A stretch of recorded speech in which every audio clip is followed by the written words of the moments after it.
Terceiro ponto, complicado, né? Mas eu vou falar. Falo ou não? Eu falo com amor, irmãos, que eu amo essa igreja. Eu amo tudo que essa igreja faz. Eu amo as instituições dessa igreja. Mas a gente tem que falar algumas coisas, às vezes, que dói um pouquinho, né? E que nos fazem refletir. E esse assunto aqui não tem que ver só, lógico, com a igreja, né? Tem que ver também com aquilo que a gente consome, aquilo que a gente busca, né? Deixa eu contar um pouquinho da minha experiência também. Quando eu me converti, nos anos 90, eu era fã de uma banda aqui de Brasília. Qual? Legião, vocês conhecem? Legião Urbana. Engenheiros do Havaí, Capital Inicial, U2. Eu gostava dessas coisas aí. Foi difícil abandonar isso, confesso. Tanto quanto foi difícil deixar o cinema também. Foram minhas lutas de jovem. Mas Deus me ajudou. E um dia eu estava voltando das minhas aulas, já era batizado, mas acho que não me ensinaram direitinho sobre esse assunto de música. Eu ainda ouvia FM do mundo aí, né, e tal. Um dia eu voltava de uma prova difícil na faculdade, eu queria mais chegar em casa, na minha república, lá deitar na cama e relaxar. E meu conceito de relaxar era ligar o rádio e deitar. E naquela tarde eu liguei o rádio, uma FM qualquer aí, e comecei a ouvir aquilo. E sabem, Deus, eu tenho certeza que foi a voz de Deus, Ele falou assim para mim, presta atenção, olha o que a Débora falou sobre os adolescentes, né? É você não agir assim, ó, não pode, isso não é do diabo e tal. Deus não fez assim comigo. Jovenzinho lá, ele falou assim, ouve, presta atenção nisso aí. Presta atenção nessa letra dessa música. No que esse locutor está falando. Você acha que combina isso com um cristão? Eu nunca tinha parado para pensar nisso. E de repente o Espírito Santo me falando, presta atenção. Olha ali. Nossa, não combina não. Não combina, porque a Bíblia fala de pureza, de santidade, de ter a mente pura. E aquelas músicas não eram nem um pouco puras. Pouco tempo depois, olha como Deus é maravilhoso, irmãos, Ele vai nos convencendo mansamente, misericordiosamente. Pouco tempo depois, eu me deparei com esse texto numa reunião de pequeno grupo, estudando mensagem aos jovens. Que livro fantástico. Ellen White conta que ela viu isso aqui, anjos estão observando uma casa distante. Jovens se reúnem ali, a som de música vocal e instrumental. Cristãos estão reunidos ali, mas o que eles ouvem? Uma canção, uma música leviana, própria para o salão de dança, daquelas que eu ouvia. Veja, os puros anjos recolhem a luz para si, e as trevas envolvem os que estão naquela casa. Os anjos se afastam da cena, estão tristes. Isso mexeu comigo. E eu entendi, não posso mais ouvir essas músicas. Se deixam os anjos de Deus tristes, eu não quero entristecê-los. Eu não quero estar à mercê de outros anjos que se aproximam quando os de Deus, por nossa escolha, se afastam. E aí eu decidi destruir minhas fitas cassete, lembra daquilo? Fita cassete? CD era muito caro na época, eu não tinha dinheiro. Eu destruí minhas fitas cassete e disse a Deus, eu não quero mais ouvir essas coisas. Eu que era fã de Legião Urbana, passei a ser fã de Arautos do Rei. Passei a ser fã das músicas da igreja. E isso fez um bem para a minha vida tremendo, né? Agora, eu recomendo a vocês esse livro da Casa Publicadora Brasileira, Novo Ritmo, que conta o testemunho de um rapaz, Ivor Myers, que era cantor, músico de uma banda famosa de hip hop lá nos Estados Unidos. E nesse livro ele conta a experiência de conversão e como Deus lhe mostrou que o tipo de música que hoje é a mais preferida, talvez, altamente ritmada e essas coisas, não são as músicas mais convenientes para um cristão. Alguém lá de fora, dizendo para quem está dentro, que é preciso tomar cuidado com esse tipo de música. Lê esse livro, dê para o seu filho, e eu tenho certeza que você vai gostar. Agora, um voto tomado pela divisão sul-americana, em 2005, dizia assim, deve haver um cuidado especial para não utilizar músicas que apenas agradem os sentidos, tenham ligação com o carismatismo ou tenham predominância de ritmo. Se a igreja, estudando o assunto, entendeu que é melhor assim, é melhor assim. Eu creio nisso. Eu creio que Deus dirige a sua igreja. Então esse voto foi tomado em 2005, faz tempo já. É só a gente seguir, né? Outra coisa. Ellen White, no livro Música, que eu também recomendo a vocês. Música. Sua influência na vida do cristão. Página 26 diz, o bom cântico é como a música dos pássaros, suave e melodioso. Qual é o bom cântico? Suave e melodioso. Cantarei com o espírito, diz Paulo, mas também cantarei com a mente, ou seja, a emoção é genuína, nós somos seres emocionais, mas a razão deve preponderar, deve dirigir as emoções, porque ele diz, eu vou cantar com as minhas emoções, com o espírito, mas também vou cantar com a minha mente. Então sempre a sua mente, a sua razão deve estar no domínio da situação. Nunca permitir que o sentimento se sobreponha e aí você perde o controle. Mas o hiperestímulo tem sido investigado por pessoas que não são nem adventistas, né? A hiperestimulação, que é justamente dificultar o pensamento racional e, inclusive, viciar. Quer ver? Lá na Adventista, página 407. Satanás sabe que órgãos excitar, ou hiperestimular, para animar, monopolizar e atrair a mente de modo que Cristo não seja desejado. Programas, eu volto àquilo que a Débora mencionou aqui, programas, músicas, situações que hiperestimulam nossos sentimentos, acabam trazendo problemas para nós. Os desejos espirituais do coração ficam por esperar. Outro texto. Se trabalharmos para criar excitação ou hiperestímulo, né, teremos tudo que queremos e mais do que possivelmente podemos saber como manejar. Olha o perigo. É como uma bomba atômica, você libera energia, não tem mais como segurar. Se nós como igreja ficarmos criando hiperestímulo, excitação emocional, nós vamos conseguir o que estamos querendo, mas a gente não vai conseguir mais controlar esse negócio. Vai fugir do controle. Devemos não considerar nossa obra criar excitação. Unicamente o Espírito de Deus pode criar um entusiasmo são. Olha que lindo, irmãos. Deus não quer que a gente se prive de emoções sadias. Não é isso. De ter um culto alegre, de ter um louvor alegre, mas é o Espírito Santo que deve guiar esse processo, para que as coisas não fujam do controle. Deu para entender? E como é que isso acontece?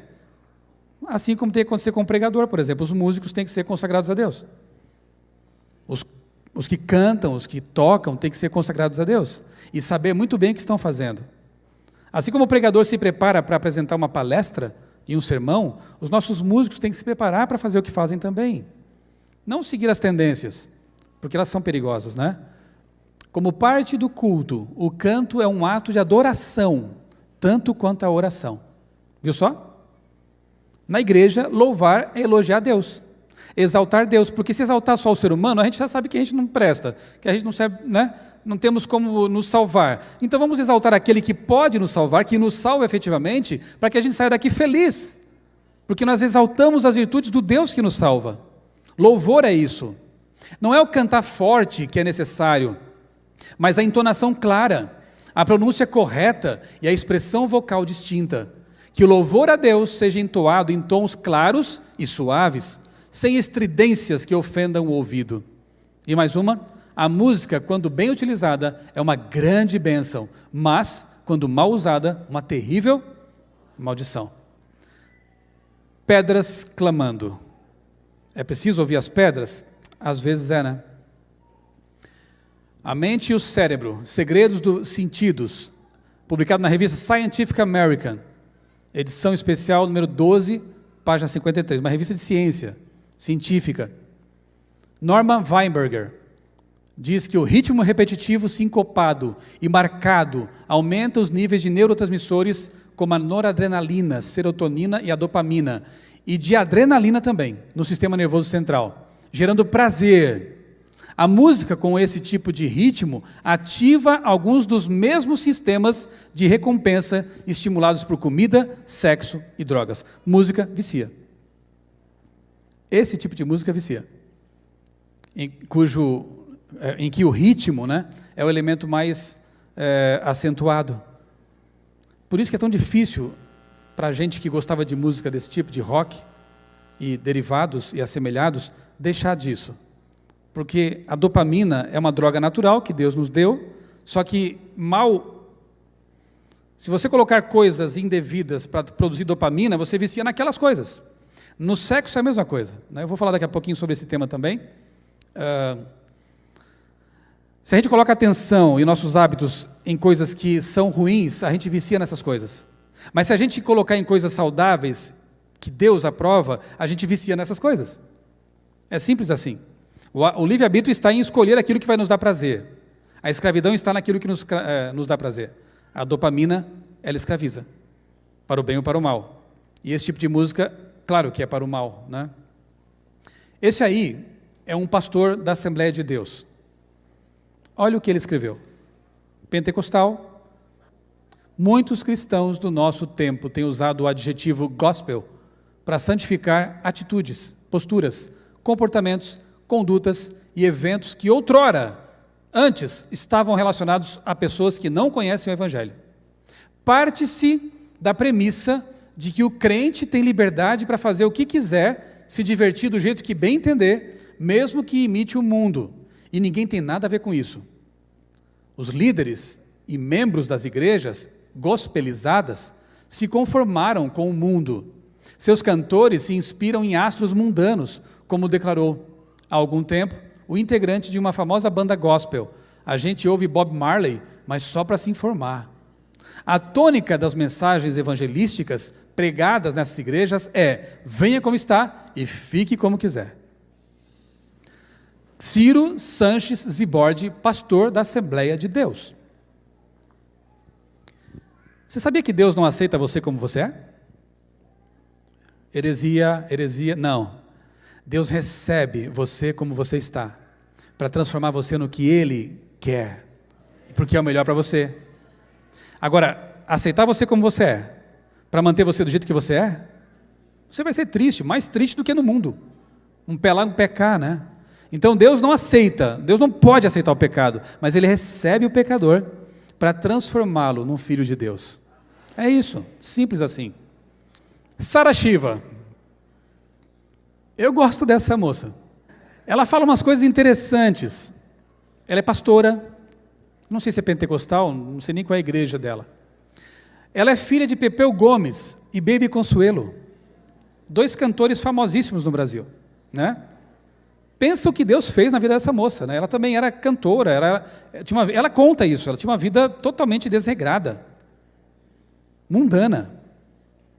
E ela teve um encontro com Deus. Ore por ela. Teve um encontro com Deus. E nessa entrevista ela fala alguma coisa sobre música. Ela entende do assunto, convenhamos. Durante 5 ou 6 anos eu trabalhei no mundo, no secular, na música do mundo, e ao mesmo tempo eu era cristã. E era insuportável aquilo ali. Eu comecei a ver que a música não foi criada para dar prazer ao ser humano, que a música ela vem ou do céu ou do inferno. Não tem como negociar a adoração. Ou a sua boca canta um louvor a Deus, ou vai cantar um hino do inferno. Muitos não entendem, falam, ah, não, mas é só música, é só música. Eu falo, não, você é um templo. Dentro de você, na sua mente, tem um playlist. E se você tem músicas que ficam tocando e que não celebram a Deus, dentro de você tem um altar. E dentro de você estão tocando músicas que não invocam o Senhor. E é por esse motivo que muitos crentes não rompem, não mudam de vida, porque não removem a adoração contrária. E Deus tem me levado a pregar isso em muitas nações, a falar sobre santificação, sobre a importância de você ser alguém que vive para Deus, que entende que você é o templo do Espírito Santo e não permitir a adoração contrária dentro de si. Queridos, a cultura verdadeira está no céu, ela é eterna. Nós não podemos negociar esse assunto, não dá para relativizar a adoração. Amém. Que pedrada, né? Não é verdade? Que pedrada na gente. Não dá para relativizar a adoração. A cultura verdadeira vem do céu. Não vamos beber da cultura que nos rodeia, ou dos elementos ruins, antibíblicos da cultura que nos rodeia. Outro testemunho interessante, eu encontrei desse rapaz, Nando Moura. Com 7 anos começou a estudar música. Guitarrista, roqueiro. E tem um canal na internet. E nesse vídeo ele fala, estudou música na Universidade de Roterdã, na Holanda. Entende do que fala, né? Ok. Nesse vídeo ele fala alguma coisa sobre música. Eu quero que você atente para as palavras dele e depois para a música que ele escolheu para dizer, essa toca o coração, essa é de Deus. Eu nunca tive coragem de compor uma música gospel, porque nunca me achei digno de fazer esse tipo de coisa. E as músicas, né, gospel de hoje em dia são uma vergonha. São uma vergonha. Uma música realmente feita para Deus, quando ela é composta para Deus, quando você fecha os olhos e descansa e ouve essa música, você sente aquele que te fortalece, a presença de Cristo, de Jesus ao seu lado. Então, uma música gospel de verdade faz com que você esteja perto de Cristo. E é uma vergonha isso que eles estão fazendo hoje em dia com as músicas, né? Transformando em um show business sem parar. Porque eu tenho certeza que ao término, né, deste vídeo aqui, daquilo que você vai ouvir agora, você vai se sentir renovado. Feche os olhos, preste muita atenção e abra o seu coração. Ao término deste vídeo aqui, você vai ser uma nova pessoa.